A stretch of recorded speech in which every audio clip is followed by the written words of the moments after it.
Buenas tardes a todos. Por favor, les pedimos que puedan mantener sus micrófonos y cámaras desactivadas.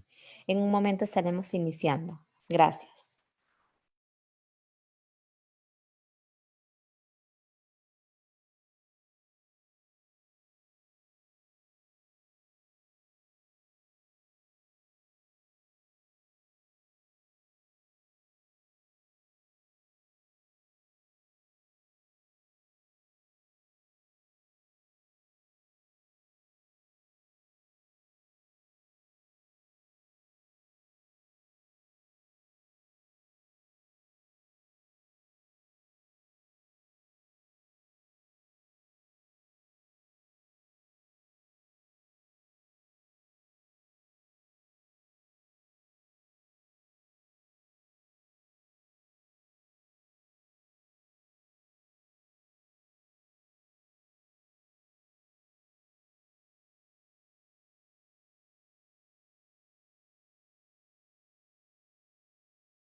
Bienvenidos a la Escuela del Conocimiento Compartido.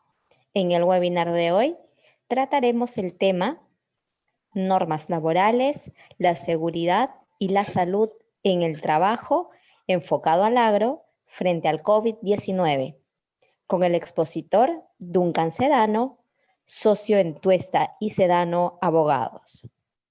Le damos la bienvenida también a nuestro director general, Mario Salazar, y a nuestros espectadores les pedimos que puedan realizar sus preguntas y comentarios vía chat y al finalizar la presentación las estaremos respondiendo.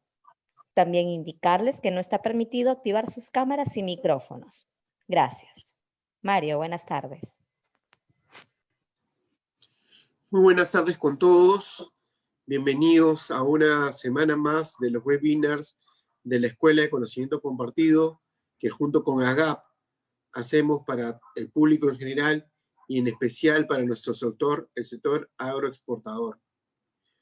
En estas semanas han sido unas semanas muy cambiantes en el ámbito laboral, en el ámbito tributario, en nuestras empresas.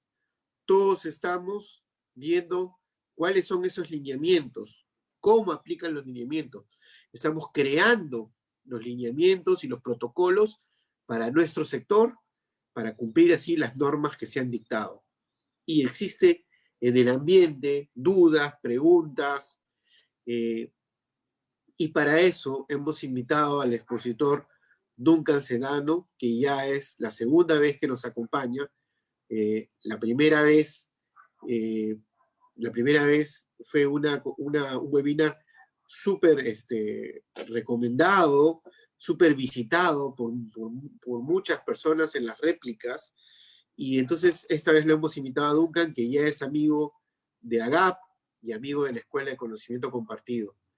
Esperemos que esta conferencia, este webinar, sea del agrado de todos y que despeje las dudas que tenemos en cuanto a la legislación laboral.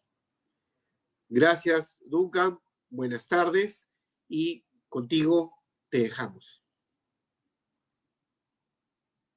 Buenos días, buenas tardes, Mario. Esta cuarentena nos pone fuera de tiempo. Buenos días, Mario, gracias a la Escuela de Conocimiento Compartido. Bueno, como tú bien lo has señalado, esta semana y en las semanas pasadas, desde nuestro último webinar, las normas han cambiado sustancialmente. Y creo que esta es la característica de estos tiempos. Y por eso hay que mantenerse, como se dice, al pie del cañón, porque el cambio, y lo vamos a ver dentro de poco, el cambio entre una norma y otra genera consecuencias no solo legales, sino también económicas, administrativas y de manejo de las empresas frente a esta problemática del COVID-19. Entonces, vamos a comenzar de una vez nuestra posición con el primer asunto, que es una actualización de las normas laborales. En efecto, desde el último webinar que habíamos tenido, han cambiado una serie de normas que vamos a repasarlas rápidamente porque tienen consecuencias no solo en el manejo de humano, sino también incluso consecuencias de carácter económico.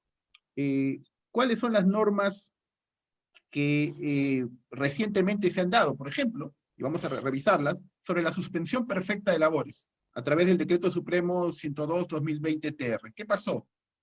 Teníamos que el gobierno había implementado la posibilidad de que las empresas que se vieran en un problema económico, o ya sea por la naturaleza de sus actividades o por la debacle económica que había sufrido, que pudiera implementar la suspensión perfecta de labores, total, ya sea parcial.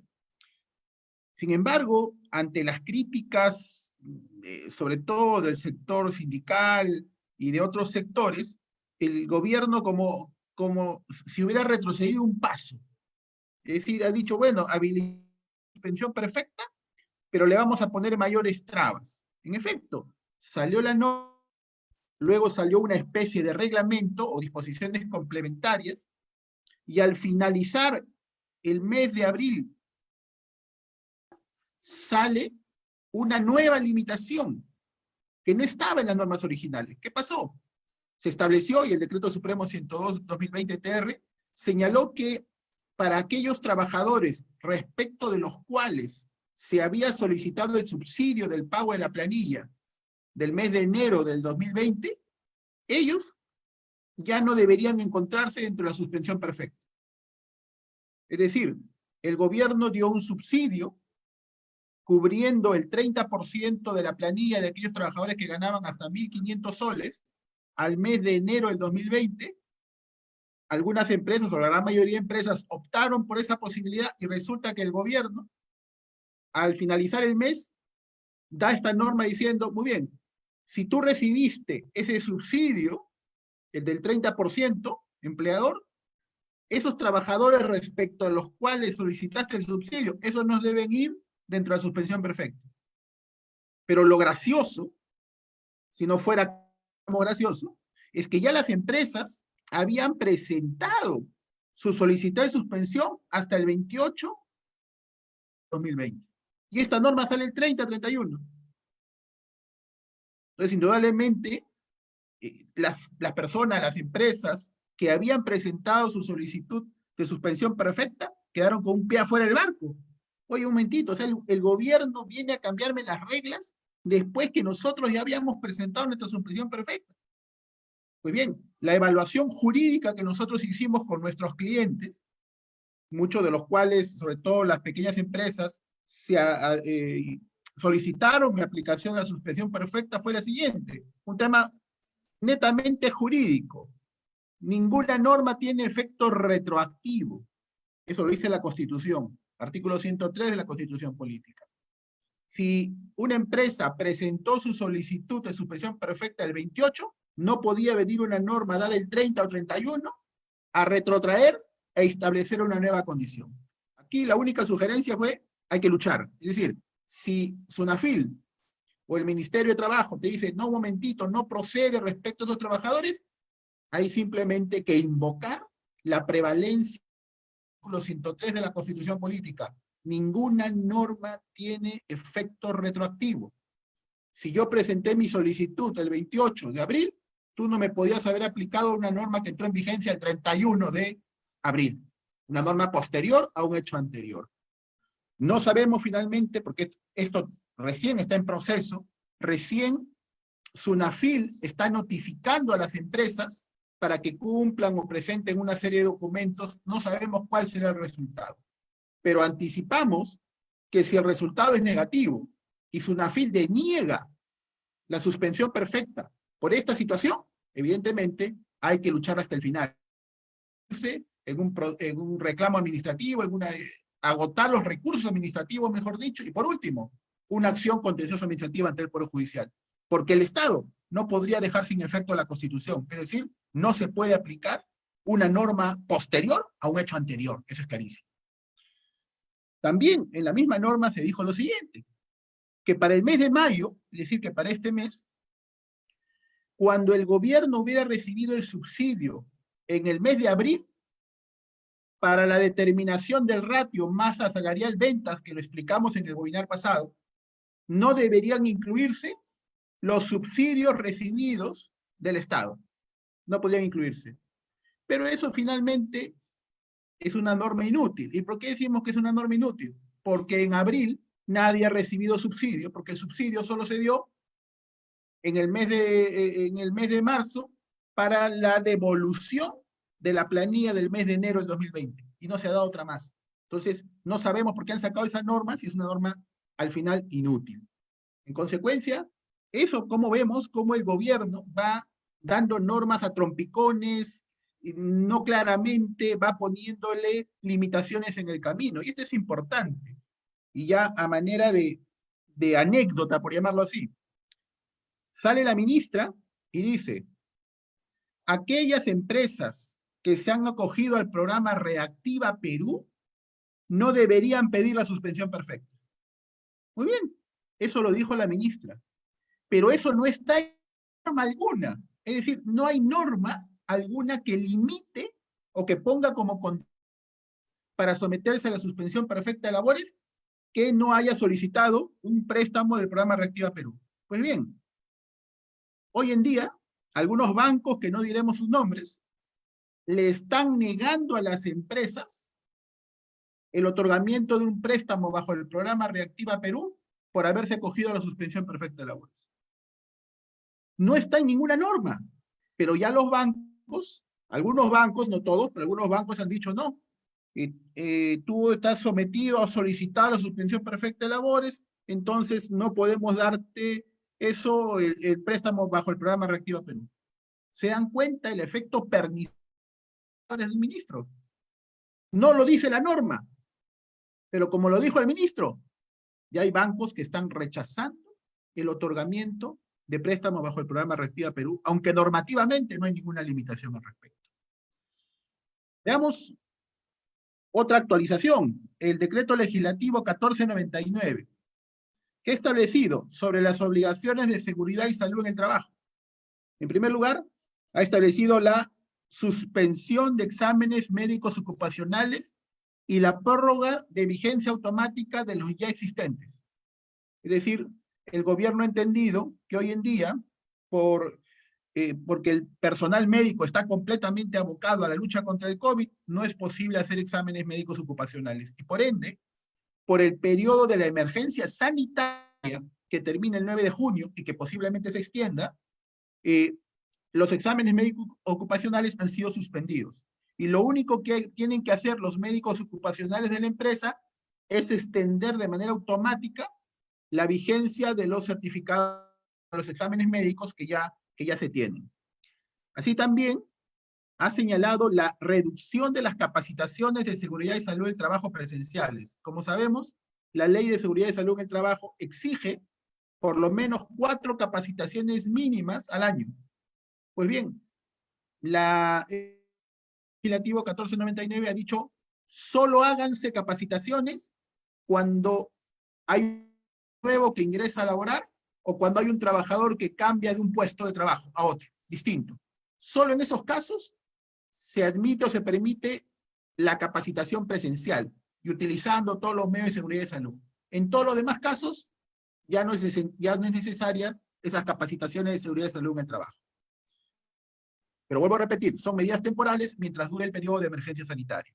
Asimismo, había en la norma, o existe en la norma de la Ley de Seguridad y Salud en el Trabajo, la obligación de hacer auditorías de seguridad y salud en el trabajo. Esas auditorías también han quedado suspendidas.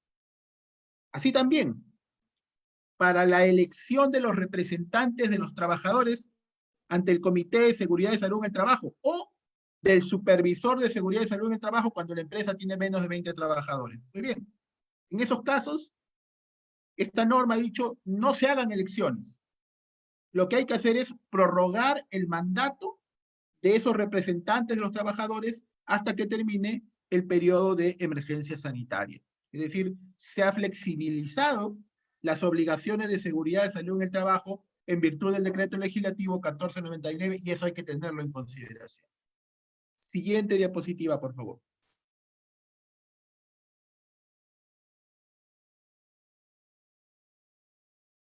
Siguiente diapositiva, por favor.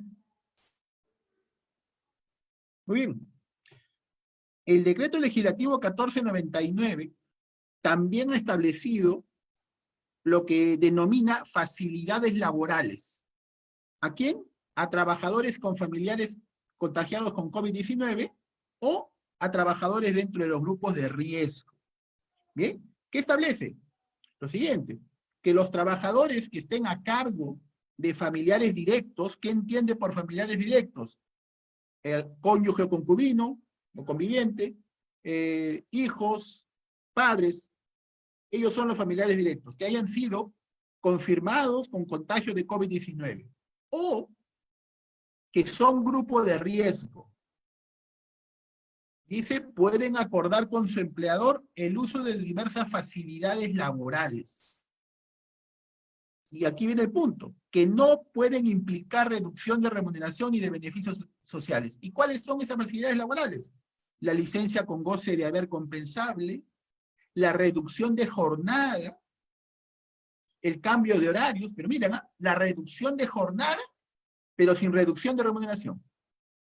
Es decir, esas son las facilidades laborales que esta norma establece para los trabajadores con familiares confirmados con COVID o de riesgo, que no estén hospitalizados, dice la norma. Muy bien. ¿Cómo debe haber facilidades laborales? El trabajador informa de eso al empleador y debe haber un acuerdo entre empleador y trabajador. Y si no hay un acuerdo, y aquí viene lo que es excepcional, ¿no? Porque, por ejemplo, en el caso de vacaciones, si no hay acuerdo entre trabajador y empleador sobre la oportunidad del goce vacacional, decide el empleador. Acá no, acá es al contrario. Si no hay acuerdo entre empleador y trabajador sobre cuál es la facilidad laboral que le sea aplicable, decide el trabajador. O sea, el trabajador, si el empleador no llega a un acuerdo, el trabajador va a decidir cuál de las facilidades laborales va a tener. Sea con goce de haber, reducción de remuneración, permiso, etc. Pero, ¿cuál es el condicionante de la norma?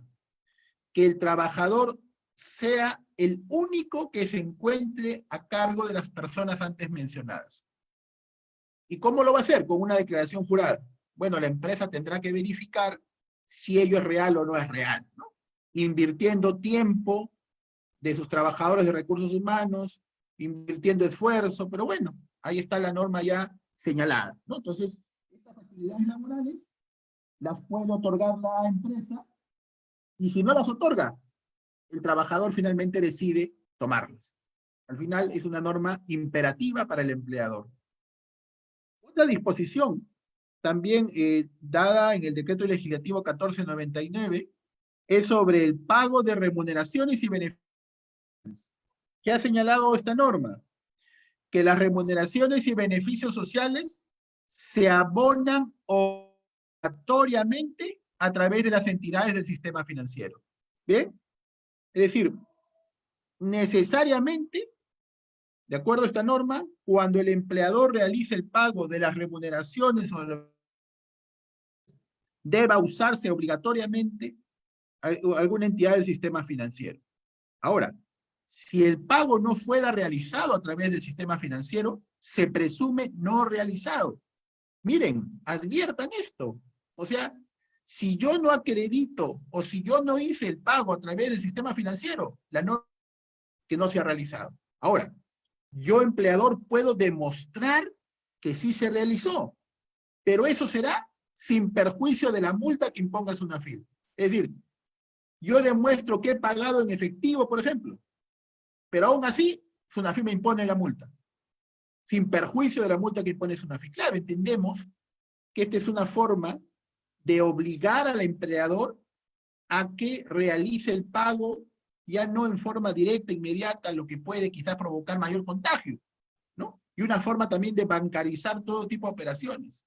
Pero ya esta norma es excesiva, o sea, entendemos, por ejemplo, y eso lo sabemos, sobre todo en el tema agrario, es posible que todos los trabajadores, sobre todo los trabajadores de campo, tengan cuentas bancarias. Eso va a ser difícil, ¿no es cierto? Eso tiene que ser progresivo. Entonces, pero esta norma obliga a ello. Sin embargo, para su aplicación todavía está esperando un reglamento, porque ya algunas empresas se han asustado y han comenzado a que sus trabajadores abran cuentas y le hemos tenido que decir, no se asusten, un momentito. La norma dice, está sujeta todavía a las reglamentaciones que emita el Ministerio de Trabajo, el cual señalará una gradualidad. Entonces, por ahora no es exigible porque ese reglamento del Ministerio de Trabajo aún no es emitido. Sin embargo, tengan esto en consideración, ese reglamento en cualquier momento va a ser emitido. Por ende, en adelante, todas las remuneraciones y beneficios sociales tendrán que ser pagadas a través de las entidades del sistema financiero. Concluyo el tema de la actualización.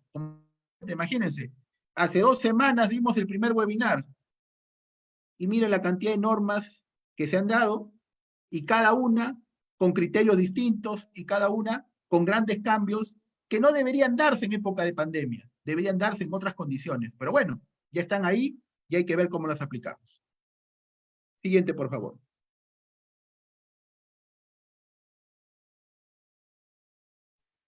Pasamos al segundo tema. A los lineamientos de vigilancia y prevención, lineamiento de vigilancia, prevención y control de los trabajadores. Este es un punto fundamental, como lo vamos a ver.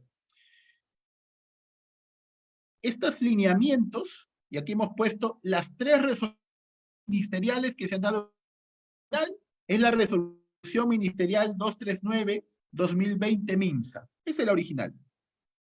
Posteriormente, fue modificada por la resolución ministerial 265-2020 MINSA. Y finalmente, hasta ahora, hasta este momento, hasta el día de hoy, una tercera modificación, o segunda modificación, mejor dicho, la resolución ministerial 283-2020. Y miren, han sido modificaciones sustanciales en materia de obligaciones de lineamientos de vigilancia, como lo vamos a ver. Muy bien. ¿Qué establecen estas normas? Como punto fundamental, la elaboración del plan para la vigilancia, prevención y control del COVID-19 en el trabajo.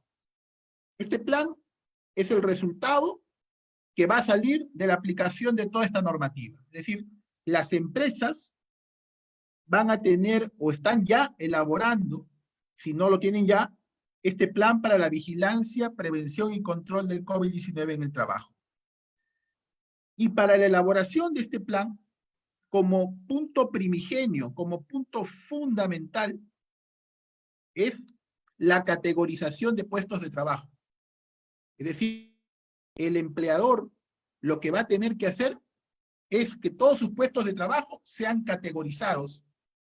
Riesgo bajo, riesgo mediano, riesgo alto y riesgo muy alto. Y hay criterios normativos para ubicar a los puestos en cada una de esas categorías, dependiendo de la vinculación, en primer lugar, a casos que pueden ser presumidos de COVID o a su cercanía con un movimiento frecuente de personas. Aquellos puestos de trabajo que no están en contacto con casos que posiblemente tengan COVID o que tengan poco contacto con clientes o con personal extraño de la empresa son caracterizados como de riesgo bajo. Y luego, el riesgo mediano es aquel, por ejemplo, personal que está en contacto frecuente con personal externo a la empresa. Se considera eso riesgo mediano. Riesgo alto, en cambio, ya son aquellos que tienen vinculación con personas posiblemente o con sospecha de contagio de COVID. Pero y riesgo muy alto que indudablemente solo van a ser aquellos centros de trabajo, por ejemplo, establecimientos médicos que tienen área de COVID, porque ellos sí están directamente vinculados en el tratamiento del COVID y esos serán riesgo muy alto. En general, vamos a ver que esta definición podría empalmar como riesgo bajo en el sector agrario. Pero vamos a ver ya en la norma específica del sector agrario cómo ya se ha categorizado a puestos con riesgo, ¿no? Ya ha habido una regulación especial para el sector agrario que vamos a ver en el siguiente tema. Muy bien, ¿y qué establece esta norma? establece lineamientos generales y que la empresa debe desarrollar porque hay medidas básicas que hay que tomar en cada uno de estos. Por ejemplo, no por ejemplo, son todos los lineamientos que establece la norma. Primero, el lineamiento de limpieza y desinfección de los centros de trabajo. Bueno, establece la regulación, cómo debe realizarse la limpieza del establecimiento de las máquinas, de las superficies, y además la desinfección regular de estos. Otro lineamiento es el lineamiento de evaluación de salud del trabajador previo al regreso o reincorporación al centro de trabajo. Y acá hay dos conceptos que es necesario tener en cuenta: regreso o reincorporación. ¿Qué entiende la norma por regreso? Entiende la reanudación de la actividad de un centro de trabajo que estuvo impedido de laborar durante el periodo de emergencia. Todas aquellas actividades que no funcionaron y que dentro de la fase 1, que estamos hoy día de reanudación de actividades, se están reactivando. Eso se llama regreso. ¿Y qué es reincorporación según la norma? Reincorporación significa cuando un trabajador confirmado con COVID y luego se recupera y le dan el alta epidemiológica, pues bien, retorna a laborar. Eso la ley conoce como reincorporación.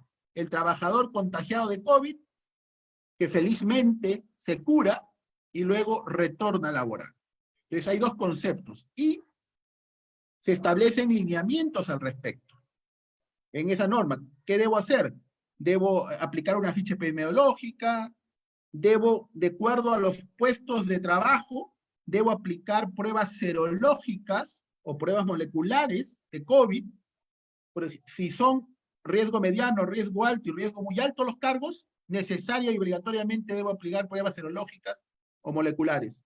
Y si es riesgo bajo, eso queda a criterio del empleador si lo aplica o no lo aplica. Eso es para el regreso al centro de trabajo. Sin embargo, y aquí voy a hacer una digresión, eso es lírico. O sea, se nota que quienes han hecho estas normas no viven en el Perú o no conocen la realidad.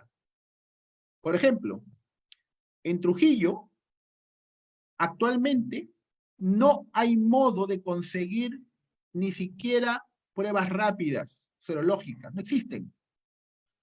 Los establecimientos privados de salud no las tienen, los laboratorios no las tienen. No hay por ningún lado pruebas serológicas, y menos aún, pues digamos, moleculares, esas ya son imposibles. Ni siquiera hay pruebas serológicas, no existen, no hay. Y se lo decimos con conocimiento de causa, total. Entonces la pregunta es, ¿qué obligación me está poniendo la norma? ¿En qué país vive quien ha hecho esta norma, ¿no es cierto? Entonces, ¿por qué? Porque si bien es cierto, MINSA aplica pruebas serológicas, pero eso es lo que aplican ellos. Aquí, la idea de las pruebas serológicas o moleculares son aquellas que haga el empleador, que consigue el empleador y aplica a sus trabajadores a través de un laboratorio, un establecimiento, o a través de ellos mismos también. La norma lo permite y se constituyen como una especie de centro de diagnóstico que tiene que inscribirse, etc. Todo teoría, por supuesto, porque en la práctica no hay pruebas ni pruebas moleculares. Otro lineamiento es el lineamiento de lavado y desinfección de manos. Bueno, esto ya, sin embargo, establece una serie de obligaciones. Por ejemplo, una de ellas es que sobre cada punto de lavado de manos o de desinfección deba ponerse un cartel con el instructivo de cómo realizar el lavado correcto de manos. También hay que acreditar que la empresa proporciona jabón, toallas de papel, ojo, no toallas de tela, toallas de papel y los medios de desechar eso. Entonces, todo eso lo establece como una obligación del empleador y que el empleador debe acreditar. Asimismo, ha establecido un lineamiento de sensibilización de la prevención del contagio. ¿A qué se refiere esto? A capacitaciones. Es decir, hay que capacitar a nuestros trabajadores sobre las medidas de prevención del coronavirus, así como las medidas de uso tanto domiciliario y en el centro de trabajo. A eso se refiere a los mecanismos de capacitación. Otro lineamiento es el lineamiento sobre medidas preventivas de aplicación colectiva. ¿Y a qué se refiere esto? A un conjunto de medidas importantes que sí las empresas deben aplicar. Por ejemplo, la toma de temperatura a los trabajadores al ingresar a laborar y al salir a laborar. Y si son puestos de riesgo alto y muy alto, tienes que tomarle incluso durante el tiempo que está trabajando. El uso de los pediluvios, ¿qué significa eso? Esas bandejas con desinfectante donde uno se limpia los pies. Al grado de aforo de los centros de trabajo o de los lugares de trabajo. Al distanciamiento mínimo. La norma te dice 1 metro como mínimo en el centro de trabajo, ya sea en los comedores, ya sea en los pasillos o ya sea en los lugares mismos de trabajo. También hace referencia a aquellos centros de trabajo, hay agrícolas que las tienen, que tienen sus campamentos. Esto no solo es, que le digo, una cuestión propia del sector minero, no. Sabemos que el sector agrícola también tiene campamentos. Y lo que te dice esta norma es que en esos campamentos las camas deben tener una separación mínima de 1.5 metros. Es decir, todas esas medidas se conocen como medidas preventivas de aplicación colectiva que debe el empleador supervisar que se cumplan y concientizar al trabajador para que realicen estas medidas o apliquen estas medidas. Otra medida, otro lineamiento, es el lineamiento sobre medidas de protección personal. ¿A qué se refiere eso? A la entrega de EPPs. ¿Y cuáles son esos EPPs? Dependiendo, hay un anexo de la resolución ministerial 239-2020 MINSA que te dice cuáles son los EPPs de acuerdo al tipo de trabajo. Partimos desde las mascarillas quirúrgicas, los guantes y otros medios que se aplican solo en aquellos puestos que son de riesgo alto y riesgo muy alto, como la vestimenta que cubre completamente al trabajador, o esta especie de escafandra que lo protege como una especie de anteojos. Sin embargo, en el sector agrario principalmente serían aplicables dos, la mascarilla quirúrgica y los guantes, dependiendo de la necesidad. Esto, por supuesto, ojo, esto aparte de los EPPs propios de la relación laboral, propios del puesto de trabajo. No es que yo le dé una mascarilla quirúrgica y ya no le dé los EPPs que les daba normalmente. O sea, los EPPs, de acuerdo al tipo de función, tienen que seguirse dando. Pero además, hay, por llamarlo así, EPPs COVID, si lo llamamos de algún modo. Estos EPPs COVID son la mascarilla quirúrgica y los guantes para el sector agrario. Bien, ahora, mascarilla quirúrgica, dice la norma. ¿Por qué? Porque la misma norma, y eso lo ha repetido en sus modificaciones, dice, las mascarillas N95 son exclusivas del sector salud. ¿Bien? Te está diciendo, tú no uses mascarillas N95 o KN95, no las uses, esos son para el sector salud. Luego, otro lineamiento es el lineamiento de vigilancia de la salud del trabajador. Y aquí se refiere a la serie de medidas que debe implementar el centro de trabajo para hacer un seguimiento de la salud del trabajador, pero no solo eso, sino para el tratamiento de los casos sospechosos, probables y confirmados de COVID. Es decir, ¿qué estructura aplica la empresa no solo para cuidar la salud? Ya hemos dicho, toma de temperaturas, detección de cualquier síntoma que pudiera tener el trabajador e inmediatamente actuar. No solo eso, sino también, ¿qué pasa si ya tienes? ¿Cómo actúas? ¿Cuál es tu protocolo? ¿Qué haces si tienes un caso probable o confirmado de COVID? Y aquí viene otro tema. No lo dice la norma, pero ya las empresas tienen que ponerse en ese estado, en esa situación. ¿Qué haces si fallece un trabajador dentro de tu centro de trabajo por COVID? No lo sabes.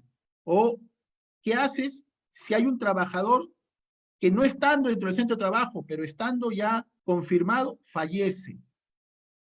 ¿Tienes algún protocolo para eso? Eso ya debería ser pensado por las empresas cómo actuar ante esas situaciones que se van a dar, porque el contagio es inevitable y es profundo actualmente. Esos son en cuanto a los lineamientos de vigilancia, prevención y control de trabajadores. Ahora, vamos a hablar de dos temas conflictivos, nacidos de esta sucesión normativa. Siguiente diapositiva.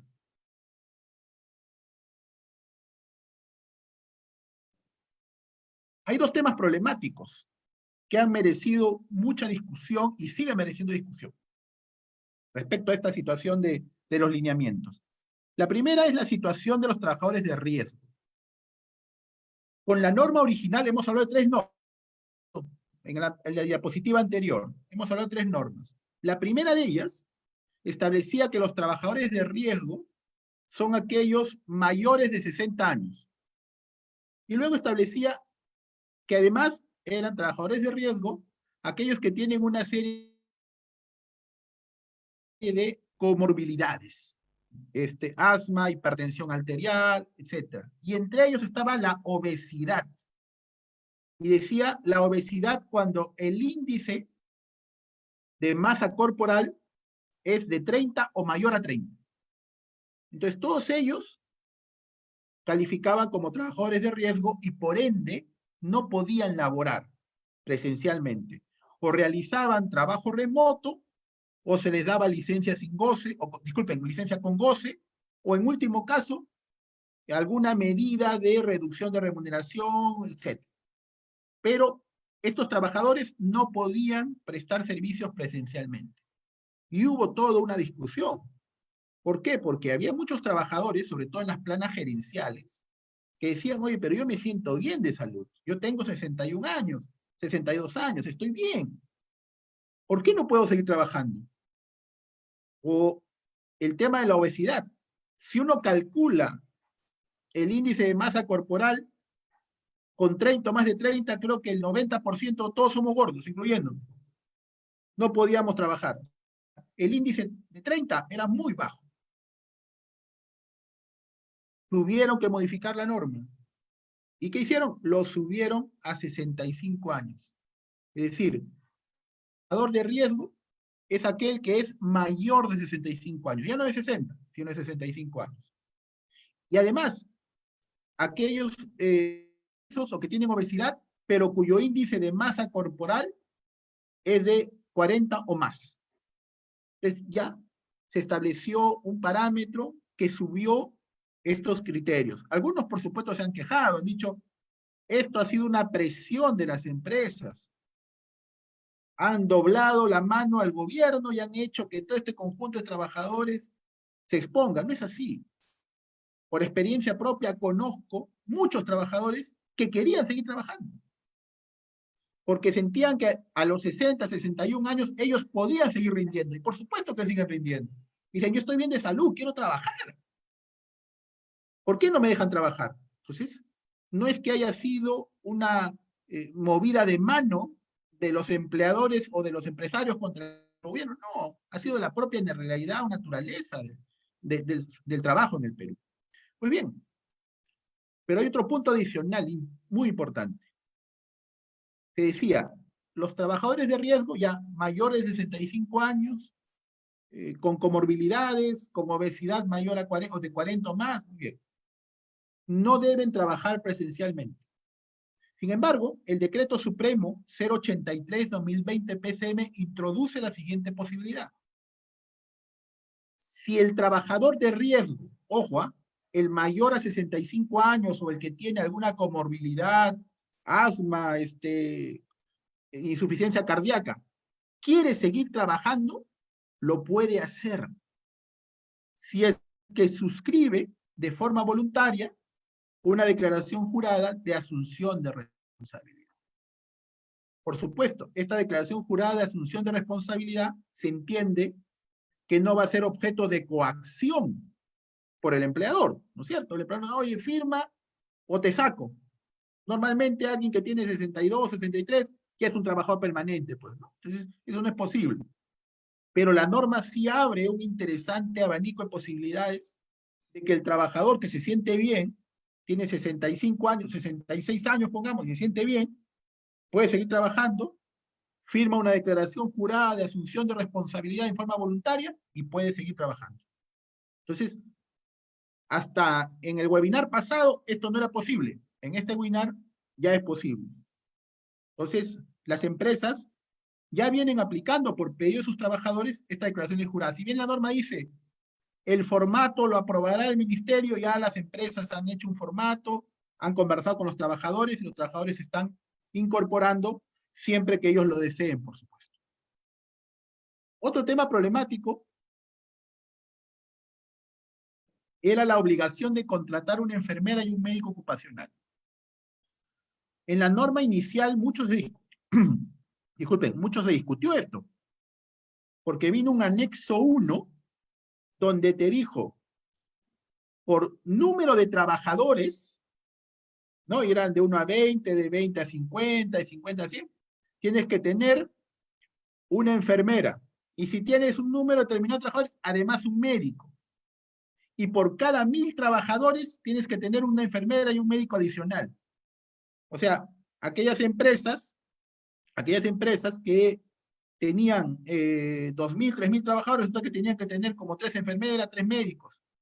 Y nuevamente una norma fuera de la realidad. ¿Por qué? Porque exigía que la enfermera y el médico no fueran cualquier médico o enfermera, sino que tuvieran capacitación en medicina ocupacional, tuvieran maestrías, terminados en medicina ocupacional. ¿En qué país vive la gente que hace estas normas? Les pregunto, ¿ustedes creen que es posible hoy en día encontrar siquiera una enfermera o un médico libre? Es imposible. Y peor aún que tenga maestría en medicina ocupacional, es una norma fuera de la realidad. Por eso cuando quizás la dirigente de la CONFIEP dijo algo, quizás lo dijo mal, ¿correcto? Quizás no fueron las palabras. Dijo, esta norma parece para Suiza. Quizás lo dijo mal, pero tenía una razón de ser. Estas normas no están para nuestra realidad. ¿Dónde hay enfermeras? ¿Dónde hay médicos? No hay, simplemente. Por eso es que la norma tuvo que adecuarse. Y hoy en día, en la última modificación que se ha dado, es lo siguiente.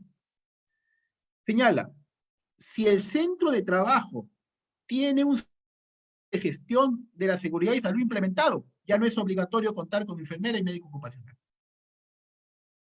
Y evidentemente, todos los centros de trabajo tienen un sistema de gestión, ¿no es cierto? Un sistema de gestión con tu comité de seguridad y salud, con tus documentos, con tus registros, ya lo tienes.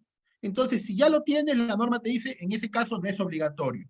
Solo si no lo tuvieras, sí sería obligatorio contar con una enfermera y un médico ocupacional. Pero en la práctica, ninguna empresa formal tiene ausencia de estos elementos. Por lo general, en el 99% de los casos, las empresas formales sí tienen ya un sistema de gestión de seguridad y salud en el trabajo implementado. Por ende, esta obligación de contratar un enfermero y un médico ocupacional no es vinculante ni es obligatorio. Siguiente tema, por favor. Muy bien, pasamos ahora ya al tema específico. Hemos visto el tema del protocolo genérico y ahora vamos al protocolo específico del sector agrario. Y al respecto hay 3 normas que hay que tener en cuenta. La resolución ministerial 94-2020 del MINAGRI, la resolución ministerial 116 del 2020 del MINAGRI y la resolución ministerial 117-2020 del MINAGRI. Esas son las 3 normas que hay que tener a la vista cuando se hable de la implementación del protocolo del sector agrario. Muy bien. En primer lugar, se ha establecido que estos protocolos, o este protocolo, se aplica a empresas agrícolas y agroindustriales, a cooperativas agrarias, a asociaciones agrarias productivas y a productores agrícolas individuales. Solo que en este último caso, respecto a productores agrícolas individuales, no le exige que elaboren un plan. Este plan para la vigilancia, prevención y control, no dice, los productores agrícolas individuales están exonerados de tener un plan de vigilancia del COVID, pero sí tienen una serie de obligaciones lavado de manos, limpieza, desinfección, uso de los por una sola persona, etc. Pero todo este conjunto de empresas agrícolas, agroindustriales, cooperativas agrarias, asociaciones agrarias productivas, están obligadas a implementar el protocolo del sector agrario. Ahora, este es un tema en discusión. ¿Por qué? La norma anterior que hemos visto, esa norma estaba hecha para el reinicio de actividades y establece que el centro de trabajo, una vez que haga su plan, debe inscribirlo en una plataforma del MINSA y con eso obtener autorización para funcionar o para reiniciar su funcionamiento. Pero el tema distinto en el sector agrario y agroindustrial es que las empresas agrarias y agroindustriales han seguido funcionando. Es decir, ellas no se han paralizado. Y por ende, el tema del reinicio no es aplicable a las empresas agrarias. Por ende, lo que establece esta norma es lo siguiente. Lo que dice es, como las empresas agrarias y agroindustriales han seguido funcionando durante el periodo de emergencia, lo que deben hacer es adecuar sus procedimientos y elaborar el plan para la vigilancia, prevención y control del COVID-19 en el trabajo. O sea, tienen que adecuarse y elaborar este plan. Por supuesto, conforme a los lineamientos dados en las normas antes señaladas. Y luego, dice, deben ingresarlo a la plataforma Plan COVID del Minagri. O sea, adecuan sus procedimientos, elaboran su plan y presentan esto vía virtual en la plataforma Plan COVID. Y una vez que el Minagri se lo ha aprobado, la empresa tiene que ese mismo plan llevarlo a otra plataforma, que es la plataforma SICOVID del MINSA. Es decir, va a estar registrado en dos lados, registrado en el Minagri y registrado en el MINSA, ¿no es cierto? En el COVID y en el SICOVID, ¿no? Nombres peculiares de las plataformas. Entonces, eso va a tener que hacer la empresa agraria o agroindustrial. Y aquí viene un tema de la pregunta. ¿Y cuál es el plazo? Eso ha sido todo un tema de discusión, ¿eh?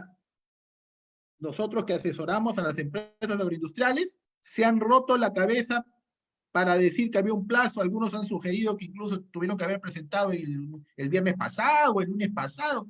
Mentira, no hay un plazo. No hay un plazo. Y la resolución ministerial 116 de 2020 y la 117 de 2020 es bien clara. No hay un plazo expreso para realizar la adecuación y presentación del plan. No lo hay. Es más, la norma misma te dice, la continuidad de las labores no depende de su aprobación o registro. ¿Qué cosa quiere decir esto?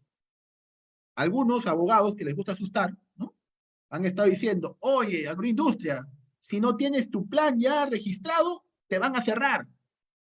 Y decía, bueno, ¿en qué libro han leído eso, no? Alguna noticia venezolana, no sé, pero es increíble que dijeran eso. Felizmente ya las normas posteriores han venido a aclarar el tema. Y han dicho, no, momentito, tú ya has seguido funcionando, tú eres esencial, tú eres una actividad esencial. Tú produces alimentos, tú exportas, no puedes parar. En consecuencia, la continuidad de las labores no está dependiendo de que tu plan lo presentes o lo apruebes. ¿Correcto? Y por ende tampoco hay un plazo. Ahora bien, ¿qué sugerimos nosotros? Si bien es cierto, no hay un plazo expreso hasta hoy día. Puede ser que mañana salga una norma y le ponga un plazo, pero sí sugerimos que por el bien y salud del manejo de la empresa se ponga un plazo meridiano, se ponga un plazo manejable para darse ese plan. Yo sugeriría, por ejemplo, un mes para poder desarrollar un plan y poder presentarlo. ¿Correcto? O sea, si bien es cierto, no hay plazo, tampoco digamos, pues, bueno, lo presento el próximo año cuando ya no haya COVID, ¿no es cierto? Esa no es la idea. La idea es que este plan sea una herramienta de la empresa para poder manejar sus temas problemáticos respecto al contagio del COVID. Bien, una vez que tiene este plan, el empleador debe designar al responsable de la vigilancia, el plan. O sea, puede ser el MIM, puede ser el gerente, puede ser el jefe de recursos humanos, puede ser el jefe de SOMA, no sé. pero tiene que haber un responsable del manejo y gestión de este plan de prevención. Es muy importante ello, porque eso permite delegar responsabilidades y permite un manejo centralizado de todo este tema. Asimismo, la norma te dice que una vez elaborado este plan, es el Comité de Seguridad y Salud en el Trabajo quien debe aprobarlo. Ojo con esto, cuestión esencial. No es que el plan lo elabores y inmediatamente lo lleves al plan COVID del Minagri. No, primero tiene que ser aprobado por el Comité de Seguridad y Salud en el Trabajo. Y nos preguntaban, nos decían, pero Duncan me decía, pero si no están yendo a trabajar un grupo de los que forman parte del Comité de Seguridad y Salud en el Trabajo, ¿cómo vamos a aprobarlo? Fácil, ¿para qué están los medios virtuales? ¿Para qué está el Zoom? ¿Para qué está el Hangouts? Pueden hacerlo por vía virtual. La norma no te impide hacerlo. Pueden aprobar eso y tener ese requisito, como vamos a ver más adelante, los requisitos que está pidiendo SUNAFIL hoy en día a las empresas agrarias en el cumplimiento de todo este plan. Muy bien. Luego señala la norma, los jefes, los supervisores, son los responsables de los casos sospechosos de contagio. ¿Responsables? ¿En qué sentido? Responsables no que ellos lo van a curar, ni que ellos los van a llevar. Son los responsables de detectarlos. Responsables de establecer la gestión de manejo del caso, desde enviarlo a su casa, ojo con eso, y detectar a los posibles contactos o los contactos de otros trabajadores que estuvieron con él, para determinar la trazabilidad dentro del centro de trabajo. Eso es responsabilidad de los jefes o supervisores. Y es responsabilidad del área de salud ocupacional de la empresa reportar el caso sospechoso a la autoridad de salud, así como de su monitoreo. ¿Qué es de su monitoreo? La norma te obliga a que el asistente o el área de salud ocupacional haga las llamadas de control diarias al trabajador sospechoso de COVID. Pero es más, hay una última norma modificada que te dice lo siguiente, no solo debes hacer eso para el trabajador sospechoso de COVID, sino también a los contactos. Y a esos contactos también debes enviarlos de cuarentena. Y a esos trabajadores que los enviado de cuarentena, tu médico ocupacional o tu asistentado social debe hacer una visita presencial. La primera visita es presencial, las siguientes son llamadas telefónicas. Eso respecto para los contactos. Y este tema de la comunicación también es un punto que estaba en discusión. Se decía, la empresa no debe comunicar el caso sospechoso a la autoridad de salud. El caso confirmado, ¿quién lo debe comunicar? Lo debe comunicar la misma autoridad de salud, porque tú lo llevas a un establecimiento médico y el establecimiento médico está obligado a comunicar al MINSA la existencia de un trabajador confirmado de COVID. Pero ya esta norma establece en el sector agrario la obligación de comunicar el caso sospechoso. Y esto es importante por un tema reputacional. ¿Por qué? Porque recordemos que un caso sospechoso no necesariamente es un caso con COVID. O sea, el caso sospechoso es aquel que tiene síntomas, pero tú no sabes si tiene COVID, pero finalmente no lo tiene. Sin embargo, ya la norma te obliga a comunicar a la autoridad de salud que existe ese caso sospechoso dentro de tu centro de trabajo. Siguiente tema. Los lineamientos a seguir son los mismos que los establecidos en la norma general. Los que hemos visto hace un rato son los mismos, pero con especificaciones. ¿Por qué? Porque en el protocolo del sector agrario divide a la actividad en tres grandes áreas. La producción agrícola primaria es una primera área, la cosecha, la plantación, la preparación de los campos, etc. La transformación primaria, las plantas procesadoras, la realización, la venta y los servicios conexos, es decir, todo aquel servicio que te da la empresa para el desarrollo de la actividad agrícola. La desinfección, el proveído de semillas, etc. Es decir, lo que ha hecho el protocolo del sector agrario es dividir el proceso productivo de la actividad agraria en esas cuatro grandes áreas. Producción agrícola, formación primaria, comercialización y servicios conexos. Y respecto de cada uno, le pone ciertos criterios o requisitos que nacen de la norma genérica que ya hemos visto. Que al final, si ustedes lo van a leer y van a tener que hacer su plan, se van a dar cuenta que son los mismos. En todos lados dice lavado de manos, uso del pediluvio, toma de la temperatura corporal, o sea, se van repitiendo esas obligaciones. Finalmente, en este protocolo del sector agrario decíamos, cuando vamos a definir cuáles son los puestos de trabajo por el grado de exposición de riesgo al COVID, decíamos que en el sector agrario consideramos que por lo general es de bajo riesgo. Sin embargo, en la resolución ministerial 116, disculpen, 2020 Minagri, se ha establecido una relación de actividades agrícolas consideradas de mayor riesgo. Por ejemplo, se dice que una actividad de mayor riesgo es la siembra y cosecha. Por ejemplo, se dice que una actividad de mayor riesgo dentro de la actividad agrícola es el transporte de personal. Otro ejemplo es la recepción de insumos por terceros o proveedores, el transporte de mercancías, la carga y descarga. Si uno al final analiza, creo que todo es actividad de mayor riesgo. Siembra y cosecha, estiva es estiva, recepción de productos. O sea, la norma ha establecido una relación larga de aquellas actividades agrícolas que deberían ser consideradas de mayor riesgo. ¿Y cuál es el problema? Que si es considerada de mayor riesgo, entonces los elementos que yo voy a tener que aplicar como centro de trabajo van a ser mayores. Porque decíamos, por ejemplo, las pruebas serológicas o las pruebas serológicas o moleculares de COVID-19 a cargo del empleador son obligatorias para puestos de mediano riesgo para arriba y no de bajo riesgo. Pero si yo considero un conjunto de actividades agrícolas como la siembra y cosecha como de mayor riesgo, ¿qué significa? ¿Tengo que aplicarles pruebas serológicas a todos ellos?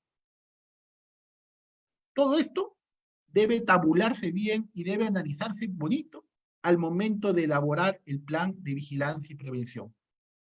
Y a partir de eso establecer criterios para que finalmente el plan COVID sea aprobado por el Minagri. Y si es aprobado por el Minagri, no hay problema. El Minagri lo aprobó.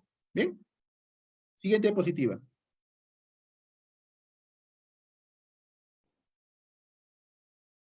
Acá hay un punto que es bien importante, sobre todo por la cantidad de casos ya de infectados, de contagios que se están dando en las empresas.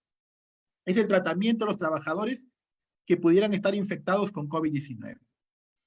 La norma del sector agrario, que es una norma específica para el sector agrario, tratamiento de trabajadores sospechosos y confirmados, hay una norma específica, que es la primera de la diapositiva anterior, se define qué cosa es un caso sospechoso.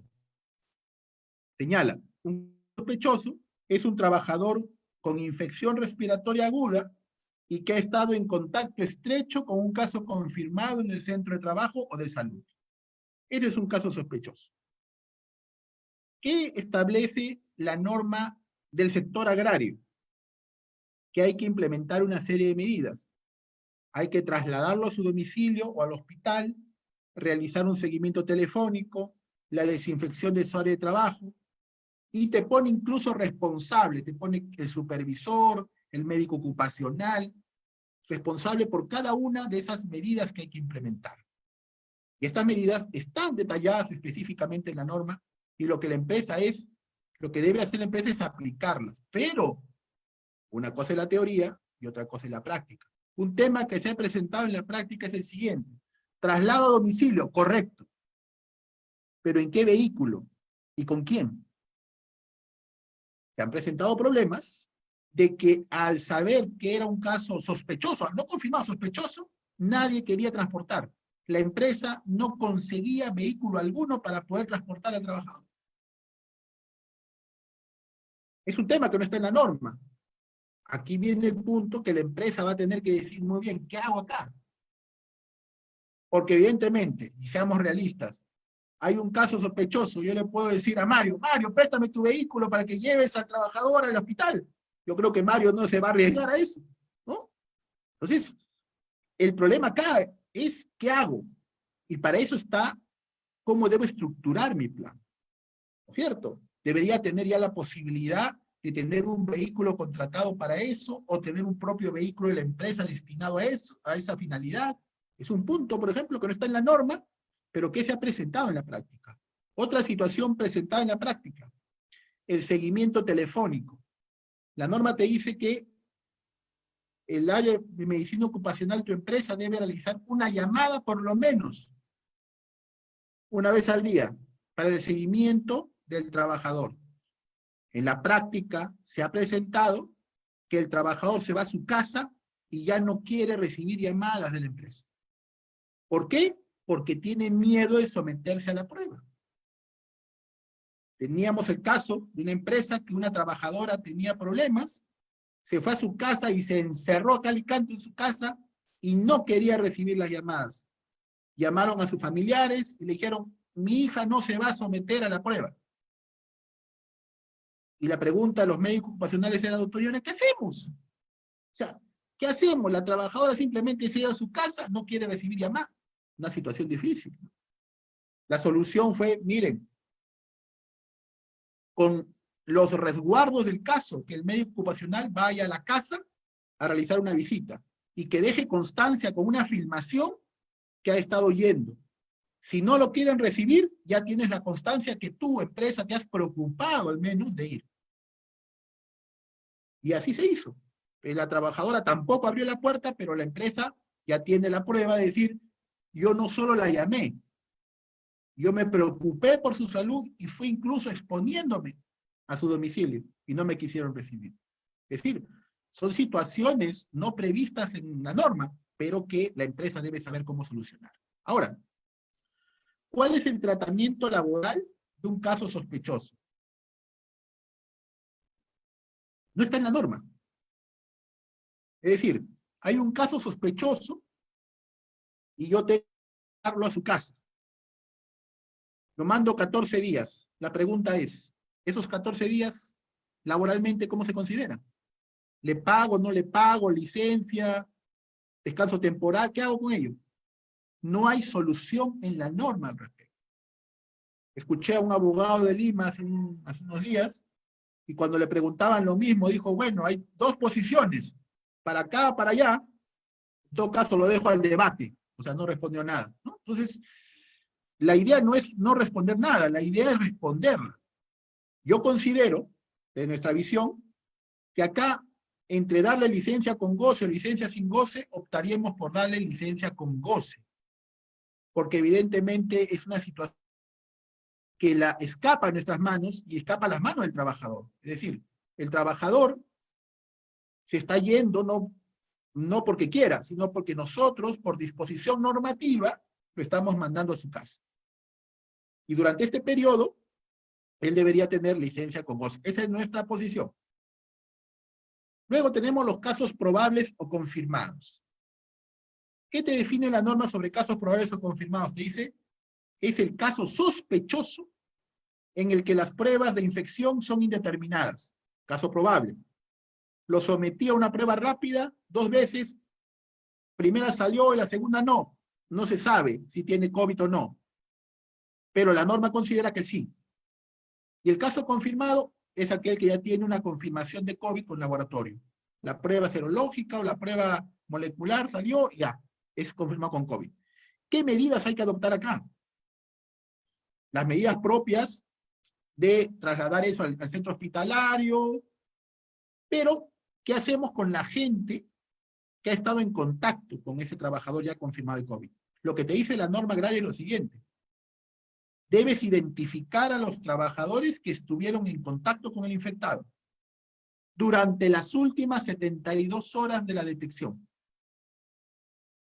Es decir, no de la detección, mejor dicho, en el momento que se fue a su casa, dentro de las 72 horas anteriores, tu empresa debes hacer un seguimiento, una trazabilidad. y todos aquellos trabajadores que estuvieron en contacto deberían ser cuarentenados, es decir, enviados a su domicilio con cuarentena obligatoria e impidiendo su ingreso a la empresa. Y luego, a esos trabajadores cuarentenados hay que hacerles un seguimiento telefónico diario por 5 mínimo. ¿Correcto? Y hay que dejar prueba, porque acá, cuando Sunafil venga y te pida la prueba, no, yo sí la llamé. ¿Qué vas a hacer en ese momento? ¿Pedir a claro que te están haciendo las llamadas? No. Deberías tú poder documentar tu área de salud que estuviste cumpliendo con esta obligación, que durante los 7 días estuviste llamando a los cuarentenados. Una foto de la llamada, una relación, etc. O sea, aquí los médicos o el área ocupacional tiene que trabajar de la mano con recursos humanos y el área legal para decirle los medios documentales con los cuales podamos acreditar el cumplimiento de todas estas obligaciones. Porque puede ser, miren, puede ser que el trabajador fallezca. ¿Y qué pasa si fallece por COVID? ¿Cómo acreditamos nosotros que hemos cumplido con todas nuestras obligaciones? Que va a ser el único modo por el cual vamos a evitar que nos demanden por una suma millonaria. ¿Bien? Entonces, estas son las medidas que hay que tomar ante un caso probable confirmado. Y aquí viene otra pregunta. ¿Y cuál es el tratamiento laboral del trabajador infectado con COVID confirmado? Eso sí está en la norma. Eso sí está en la norma. ¿Qué cosa te dice? Suspensión imperfecta. Es decir, le pagas y no trabaja. Pero la norma también ha dicho que esos primeros 20 días que normalmente el empleador tiene que subsidiar al trabajador sin ser subsidiado por el salud, también lo está asumiendo el salud. Si los primeros 20 días ya lo asume salud, y a partir, como ustedes saben, del día 21 también, en el caso de un trabajador confirmado de COVID. Pero lo que no está resuelto en la norma es qué pasa con los contactos cuarentenados. La norma te dice, tú tienes un trabajador que ya le han confirmado de COVID, ¿correcto? Tú hiciste tu trazabilidad y dijiste, hay 10 trabajadores que estuvieron en contacto con él las 72 horas anteriores. Tengo que enviarlos a su casa con cuarentena por 14 días. La pregunta es, ¿les pagas o no les pagas? ¿Cuál es la situación laboral? La norma tampoco te ha resuelto la situación de esos trabajadores.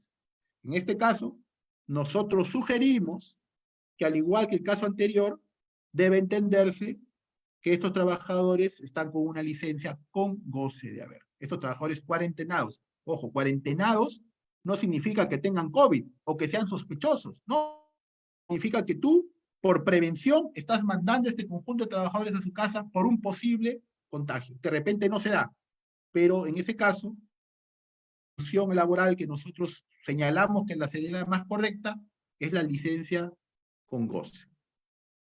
Siguiente, por favor.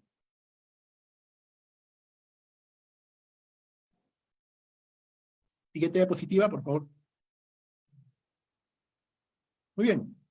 Para terminar, ya Sunafil está haciendo inspecciones, específicamente en el área, sobre todo en las agroindustriales.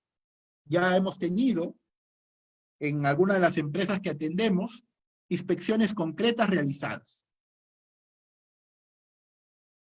Los documentos que nos han pedido, ¿correcto? Para que ustedes vean hasta dónde está yendo Sunafil y ustedes puedan luego documentar sus acciones para evitar que luego sean objeto de multa. Primero nos pidieron una relación de trabajadores activos que vienen laborando de manera efectiva, al tener restricciones o ser personal de riesgo, indicando la restricción que tienen. Es decir, nos pidieron una relación de trabajadores, pero no solo eso, sino cuáles eran de riesgo y qué restricción tenían. Luego, pidieron un informe que precise las medidas administrativas o procedimientos que ha implementado la empresa para la ejecución del trabajo remoto, con sustento documental, ¿no? Entonces, si tengo trabajadores con un trabajo remoto, una firma me pedía, dame tu sustento documental, tu comunicación. Luego, nos pidieron un programa de vigilancia ocupacional, en especial de aquellos trabajadores que resultan personal de riesgo. ¿Ven? Es un programa que el nombre lo han inventado no sé dónde, pero nos están pidiendo. Hay que armar un plan respecto a esto, pero con el plan anterior de la vigilancia, eso sería ya el que serviría para este caso. También nos pidieron presentar un protocolo que precise las acciones a ejecutar frente a un posible caso sospechoso de COVID. En este caso, ese protocolo está dentro del programa de vigilancia o del plan de vigilancia. Y eso las empresas tienen que tenerlo ya. Luego, nos pidieron un registro de capacitación brindada en relación al COVID-19. Lo que le decía, es obligación del empleador capacitar al trabajador sobre el tema de los riesgos ante el COVID-19. Nos pudieron aplicar, o mejor dicho, nos pidieron presentar el registro de capacitación respecto al COVID-19. Otro documento, y eso hay que tenerlo en cuenta, nos pidieron en donde se haya modificado la parte de los riesgos y se haya incluido el riesgo del COVID. Es decir, el IP que todas las empresas tienen, modificado, incluyendo como riesgo el tema del COVID. Asimismo, nos pidieron registro de inspecciones internas de seguridad y salud en el trabajo, sobre correcto lavado de manos, verificaciones de zona de desinfección, cumplimiento de aforos, señalización preventiva. Estas inspecciones internas las hace el comité, entonces tenía que haber registro del comité donde fueron a los baños, vieron que había jabón, papel, había los cartelitos, la verificación de zona de infección, los aforos, eran los requisitos mínimos de 1 metro entre un puesto de trabajo y el otro. Asimismo, nos pidieron el acta de reunión extraordinaria efectuada por el Comité de Seguridad y Salud en el Trabajo. Respecto a las acciones preventivas implementadas, hemos dicho que el plan de vigilancia tiene que ser aprobado por el Comité de Seguridad y Salud en el Trabajo. Eso tiene que estar en los registros del Comité de Seguridad y Salud en el Trabajo para poder presentarlo. Asimismo, pidieron unos instructivos respecto a reducción de aforos, distancia mínima establecida para evitar contagio frente al COVID-19, en comedores, vestuarios, medios de transporte, así como el adecuado uso del lavado de manos y desinfección. Instructivo se entiende elaborado a los trabajadores, sobre todos esos temas. También nos pidieron certificado de desinfección de las diferentes áreas de la empresa. Y aquí viene un punto importante. Hay muchas empresas de desinfección que están dando ese servicio. Tener el certificado oficial que le da la entidad de salud para poder realizar esos desinfecciones. Por eso es que cuando ustedes contraten una empresa que realice desinfección, contar con este certificado para que ustedes a su vez, si bien es una FIL, puedan presentarlo. Finalmente, nos pidieron una entrega de los equipos de protección personal respecto al COVID, de acuerdo al IPER. Aquí es importante, si ustedes van a entregar mascarillas quirúrgicas o de otro tipo a sus trabajadores, que haya los registros de eso. ¿Bien? De acuerdo a la periodicidad en que se les da. Esos son los requerimientos de SUNAFIL. Y se dan cuenta, es una amplia documentación. Aquí las empresas tuvieron que trabajar, encima que tienen que trabajar a medias por la pandemia, tuvieron que trabajar por esto, toda esta documentación que pedía SUNAFIL. Y esto se advierte, sobre todo a la gente del sector agrario, para que tenga en cuenta esto ya, y pudiera ir preparando sus papeles con anticipación y después no tengan problemas cuando SUNAFIL pueda realizar alguna inspección. Bien, eso es todo. Agradezco a la Escuela de Conocimiento Compartido, a la GAP, y estaré gustoso de responder a las preguntas que hubieran. Gracias, Duncan. La verdad es que me he quedado impactado por la cantidad de cambios que han habido desde el último webinar que tuvimos hace 2 semanas. Y cambios importantes, y sobre todo, fiscalizaciones sobre estos cambios que han sido en menos de 2 semanas. Es increíble, ¿no? Acá hay unas preguntas. Por ejemplo, había empresas, las empresas medianas en el agro, tienen alrededor de entre 100 y 500 trabajadores, y según la norma decía que debía tener una enfermera y un doctor. Esto ha cambiado, y ha cambiado en los últimos días. En efecto, Mario, ha cambiado hace la semana pasada, ¿no? la semana pasada. Es Sí. increíble, o sea, las normas cambian con una rapidez que si uno les pierde la vista, ya, quedó fuera. Efectivamente, la última norma publicada la semana pasada que modifica las normas anteriores ya establece que si el centro de trabajo tiene un sistema de seguridad y salud del trabajo, y un sistema de gestión de seguridad y salud del trabajo implementado, entonces ya no tiene la obligación de contar con enfermero ni médico ocupacional. Y creo, como lo decía en mi exposición, que todos los centros de trabajo, o por lo menos la gran mayoría, ya tiene su comité, tiene sus registros, tiene todo un sistema implementado. Sí. Lo otro es que la verificación en las llamadas, ¿no? Es complicado, ¿no? Porque una persona sospechosa se va a hacer su cuarentena y esas llamadas, ¿cómo las registramos? ¿No? Yo me imagino que serán pues esas llamadas que se graban como Magali TV cuando hace sus intervenciones, ¿no? Con los futbolistas. En efecto, han sido unas preguntas que me decían, doctor, pero ¿cómo voy a hacer eso? Es que yo le decía, porque generalmente esto lo tratamos con los médicos, no con abogados, doctor, pero ¿cómo voy a hacer eso? O sea, le digo, mira, tú piensas como el médico, yo pienso como el abogado. Tú estás pensando ahora cómo salvar a tu trabajador, yo estoy pensando cómo probar esto, ya sea en SUNAFIL o ya sea en mi Poder Judicial. ¿Cómo lo probamos? Muy fácil. ¿Yo puedo grabar las llamadas? Claro que las puedo grabar. Lo que no puedo hacer es grabar llamadas entre dos personas que no sean yo. Eso sí es un delito. Pero cuando sea yo el que participa, esas las puedo grabar perfectamente. Entonces, y si no me contesta, puedo tener el registro, ¿no? El registro de que he realizado esas llamadas. Yo tengo ya todo documentado si es que pasa algún problema más adelante. El otro caso, Duncan, y cuando hablamos, la última vez antes del webinar, hablábamos de la imposibilidad de las pruebas. Las moleculares las dejamos de lado porque esas son imposibles de conseguir. Estamos hablando de las pruebas rápidas o serológicas. Ya hay en el mercado, aquí en Lima, a la venta estas pruebas serológicas de distintas marcas, orígenes, por 60 soles, etc. El asunto está en, nosotros podemos comprar el lote, pero el que toma la muestra tiene que estar certificado en el MINSA y tiene que llevar un registro de lo que se toma. Entonces entra un área de confusión porque tú puedes comprar las muestras, la enfermera tiene que tomar, y a quién le toma, y la confusión entre la gente. ¿Cómo ves ese tema?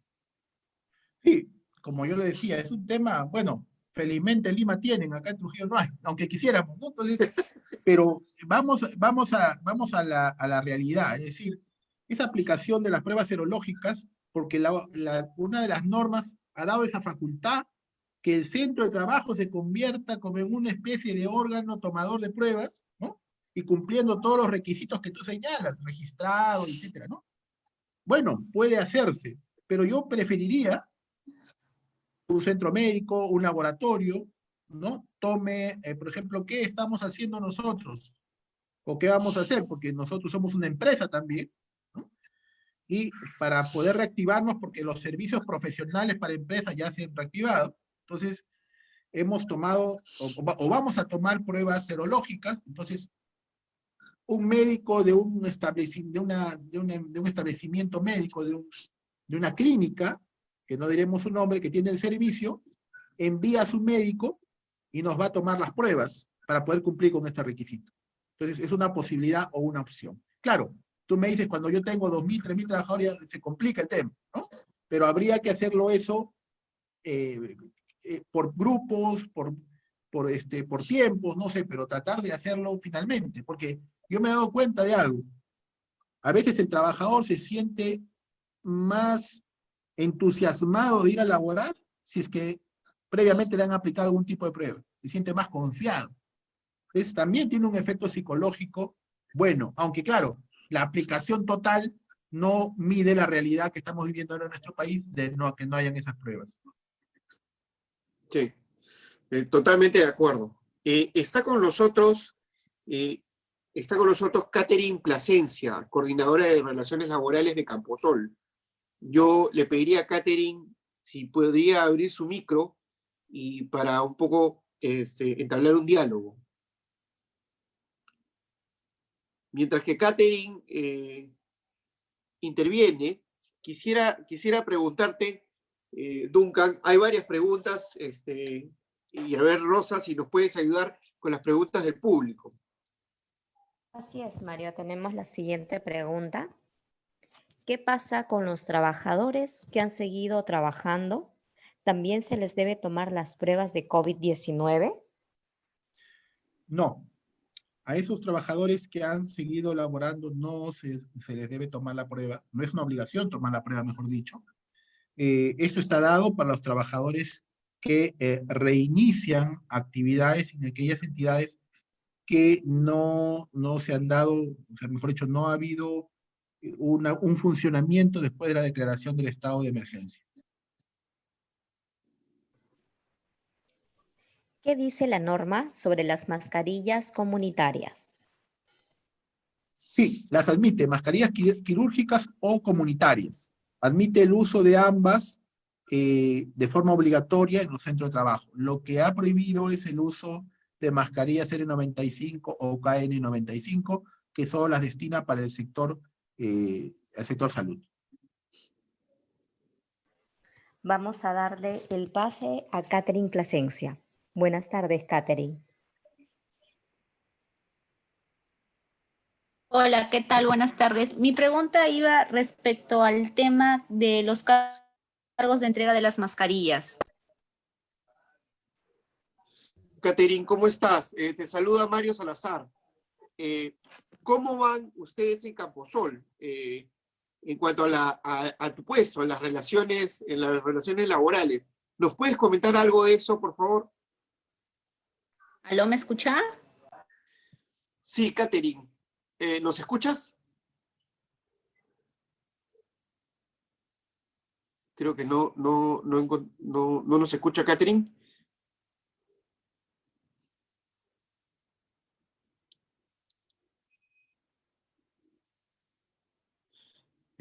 Catherine, Rosa, continuamos con las preguntas. Sí, claro, tenemos la siguiente pregunta. ¿Dónde podemos conseguir información sobre el adecuado uso de las mascarillas en el trabajo? Entendiéndose que hay diferentes tipos de mascarillas, tiempo de uso, etcétera. Sí, hay una norma sanitaria del MINSA, no tengo el número ahorita, pero que se ha publicado para el mejor uso de las mascarillas contra el COVID y los protectores. Ya hay una norma que, claro, no está destinada exclusivamente a los centros de trabajo, sino se refiere al uso general y mejor de estas mascarillas, dadas por el MINSA, pero que evidentemente sirve también como un referente o un criterio para poder usarlas del mejor modo en el centro de trabajo.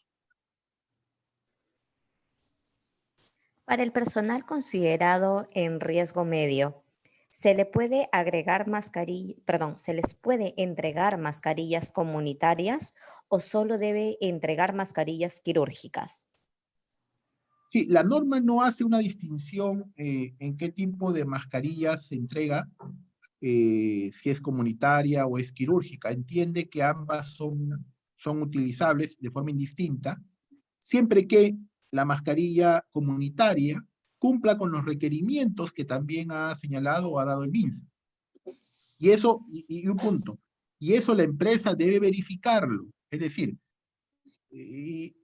ya hemos tenido empresas que le hemos sugerido porque ha salido todo un protocolo de cómo deben hacerse estas mascarillas comunitarias. Que compren a empresas que están autorizadas, certificadas, y no por el menor costo, ¿no? Comprar a cualquiera. Es decir, si vas a comprar mascarillas comunitarias, trata de comprarlas a empresas reconocidas y que finalmente ellas garanticen y se hagan responsables de un mal uso o deficiente funcionamiento de este tipo de mascarillas. Para que al trabajador se le considere como trabajador de riesgo debe tener mínimamente un factor de riesgo? A ver, para que se considere un trabajador de riesgo debe darse la siguiente situación. O que tenga más de 65 años, puede estar en perfecta salud, pero tiene más de 65 años, por ese solo hecho de tener más de 65 años ya es un trabajador de riesgo. O puede ser un trabajador que tenga menos de 65 años, pero que tenga diabetes, que tenga obesidad sobre 40, que tenga afecciones pulmonares, que tenga asma. En ese caso, es trabajador de riesgo por esas condiciones de salud. Y por último, el tercer caso, que puede ser un trabajador que tenga más de 65 años y que además, por ejemplo, sea diabético. Ahí también es un trabajador de riesgo, ya tiene dos condiciones, pero esa no necesariamente es lo que normalmente se da.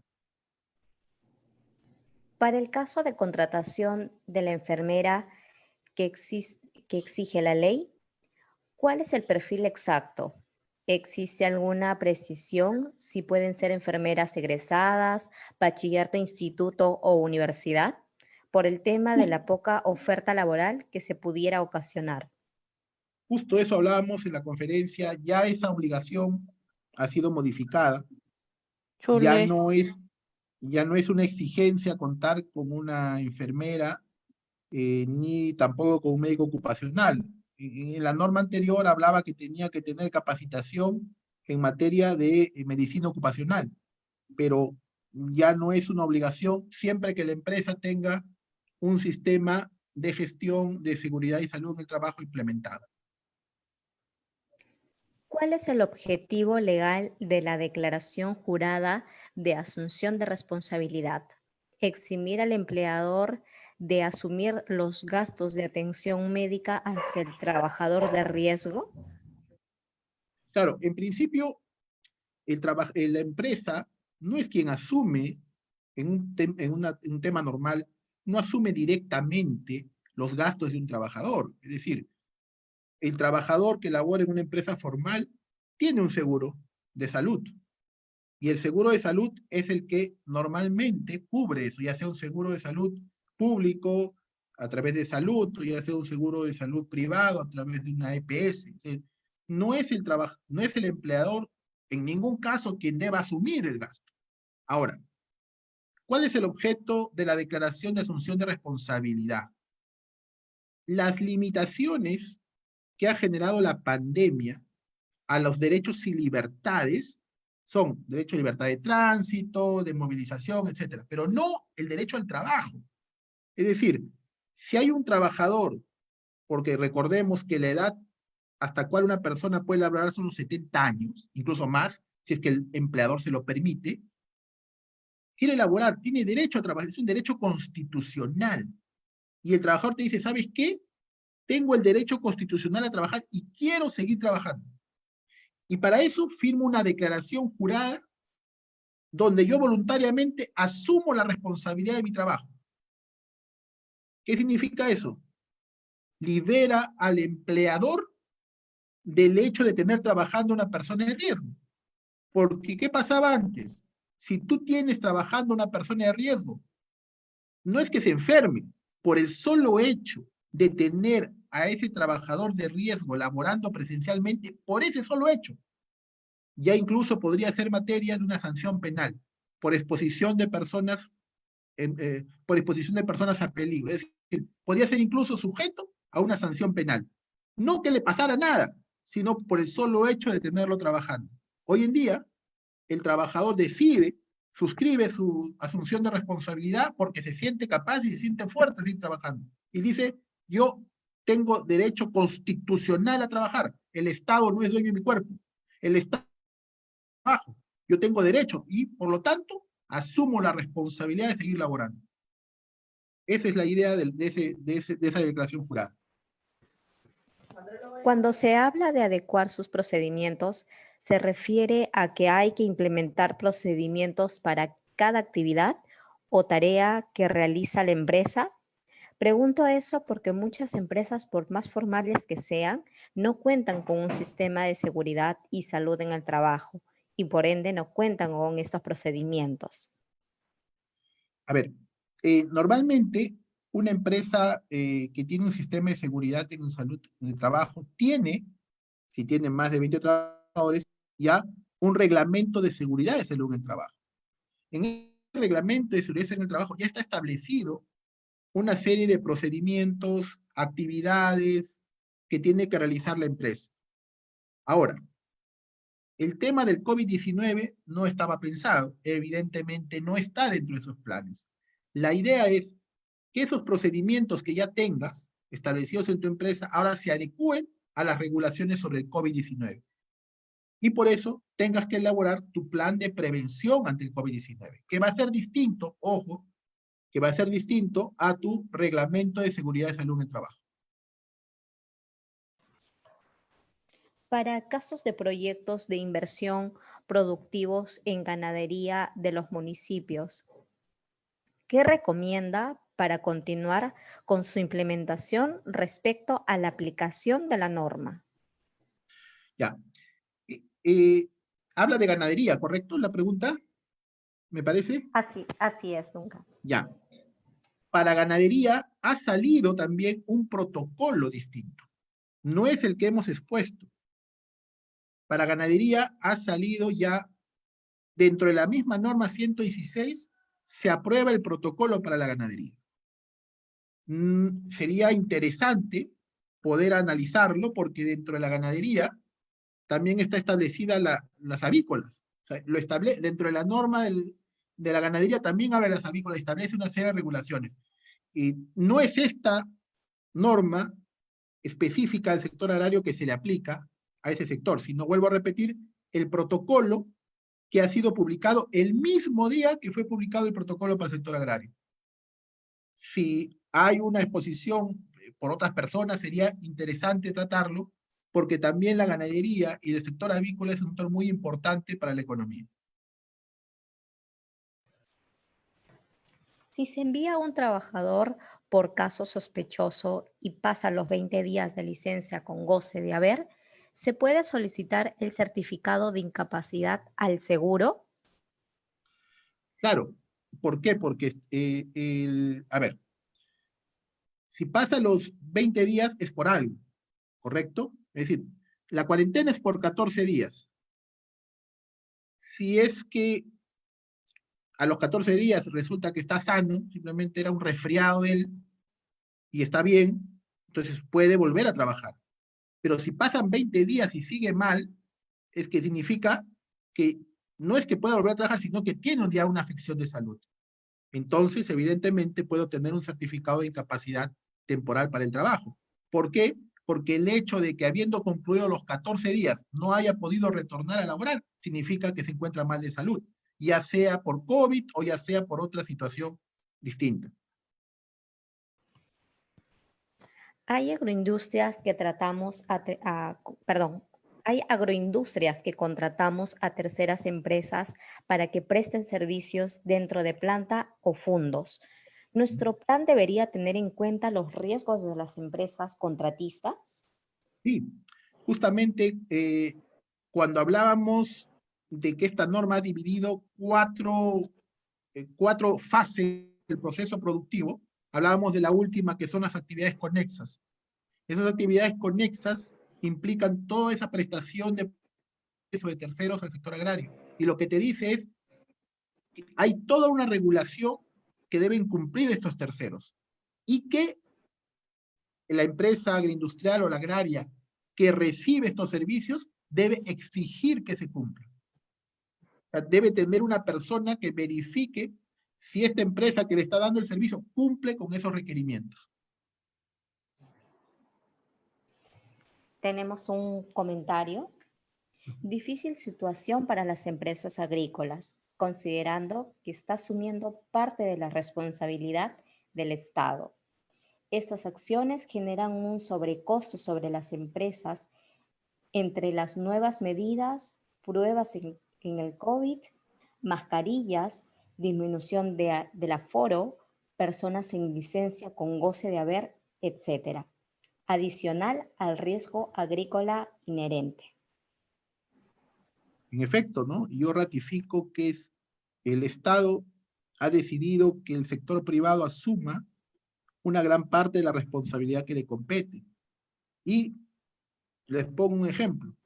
Hay empresas que tienen campamentos de trabajadores, estamos hablando del sector agrícola, donde no sabemos en base a qué criterio, porque no lo sabemos, han dicho, la extensión entre cama y cama debe ser 1.5 metros. En la práctica, eso significa que los campamentos deben crecer en el 50% más para poder funcionar según la norma. La pregunta es, ¿y ese costo y esa utilidad de hacer esos campamentos simplemente para respetar un metraje? Porque lo normal es 1 metro, pero que han dicho no, entre cama y cama en un campamento debe haber 1.5. En la práctica, eso significa que en una habitación solo va a haber 2 camas. Y eso significa también un costo muy grande para la empresa y una imposibilidad, porque por último, ustedes saben que no se puede construir ahora. Es decir, la actividad de construcción sí no ha funcionado y recién se está implementando, pero recién se está implementando para cierto tipo de construcciones, no para esto. Es una empresa que quiera cumplir estrictamente la norma, simplemente va a dejar de trabajar. ¿Las mascarillas comunitarias están permitidas para todas las fases de riesgo o solo riesgo bajo? Las mascarillas comunitarias y las mascarillas quirúrgicas están establecidas en general para todo tipo de actividad, y las mascarillas KN95, N95 solo para el sector salud. Ahora bien, una cosa son las mascarillas de esa naturaleza y otras son los implementos o EPPs de seguridad que deba tener el trabajador por su propia labor. Les pongo un ejemplo. Hay un trabajador que riega, por ejemplo, o que, mejor dicho, que utiliza pesticidas, les pongo un ejemplo, ¿no? Que debe tener un equipo de seguridad especial cuando aplica pesticidas en los campos. Va a tener que seguir usando ese equipo, porque forma parte de su labor concreta. Ahora, termina eso, se sacará su equipo especial que le corresponde por su función, se acercará al comedor y ahí se pondrá su mascarilla comunitaria o su mascarilla quirúrgica, dependiendo qué es lo que le ha proporcionado la empresa. En un análisis estrictamente jurídico del rango de las normas, respecto del nuevo rango de edad de riesgo es de 65 años establecido mediante el DS 083, se entiende que mediante DU 026, artículo 20, se estableció que el rango de edad de riesgo es de 60 años. En ese sentido, el decreto supremo estaría modificando un decreto de urgencia. ¿Cuál es su posición? Yo diría lo siguiente. Aquí hay una norma del sector agrario que te está diciendo que son 65 años. No hablo de la modificación que hubo en la norma del MINSA. Hablo de la norma agraria. Y yo entonces aplicaría ese principio jurídico, ¿no? Que la norma específica prevalece sobre la norma general. Acá hay una norma ya específica que se ha dado para el sector agrario y que te dice que son mayores de 65 años, porque lo dice de manera específica en el protocolo agrario. Por el momento no mantenemos más consultas. Ok, muchas gracias, Duncan, por esta exposición. La verdad es que las preguntas son un montón, las confusiones. Ese es el tema de importancia en la agroindustria actualmente. Hoy por hoy, todos los gerentes, dueños de empresas, ejecutivos, trabajadores, nos llamamos para preguntar ese tema, y qué bueno que este webinar sirva para que los socios de AGAP y los alumnos de la Escuela de Conocimiento Compartido puedan aclarar este tema con Duncan Sedano, del estudio Tuesta Sedano Abogados. Ahí tienen sus datos, sus páginas web, sus contactos, etcétera. Muchas gracias, Duncan. Rosa, ¿algún anuncio anterior? Posterior. Así es, Mario. Queremos agradecerle a Duncan Sedano por la presentación de hoy y a nuestros espectadores queremos invitarlos para el webinar gratuito para mañana jueves 21 de mayo a las 6 de la tarde, en el cual desarrollaremos el tema Auditoría Interna ágil de riesgos emergentes en el entorno COVID-19, con los expositores Miguel López de Romaña, Managing Partner de BDO, y Medalit Fernández, gerente de BDO. Están invitados al webinar gratuito para el día de mañana. Gracias, También, Duncan. ¿Algún mensaje final? No, gracias a ti, Mario, a la Escuela de Conocimiento Compartido, a la GAP y a todos tus colaboradores. Siempre me es grato participar, es un espacio interesante de discusión y esperamos que como las normas van a seguir cambiando, podamos seguir conversando. Gracias. Por último, tenemos ya un curso que vamos a lanzar este mes, el próximo mes. Por favor, Rosa, el anuncio.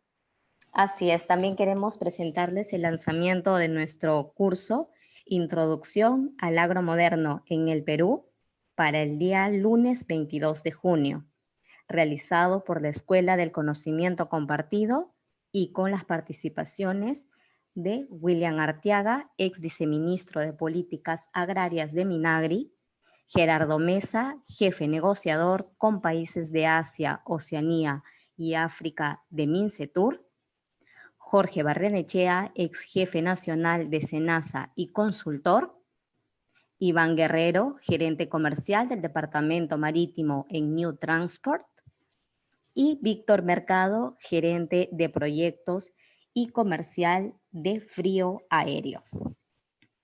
Esta información y más detallada acerca del curso lo podrán visualizar en la página web www.scperu.com y también podrán visualizar por ese medio en el cual podrán inscribirse y también pueden solicitar información por nuestra página de Facebook y también por Instagram. Agradecemos la atención de todos. Muy buenas noches. Buenas noches y hasta luego. Buenas noches. Muchas gracias.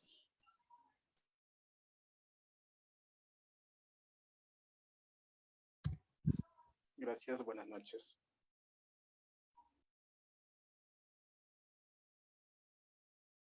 Buenas noches.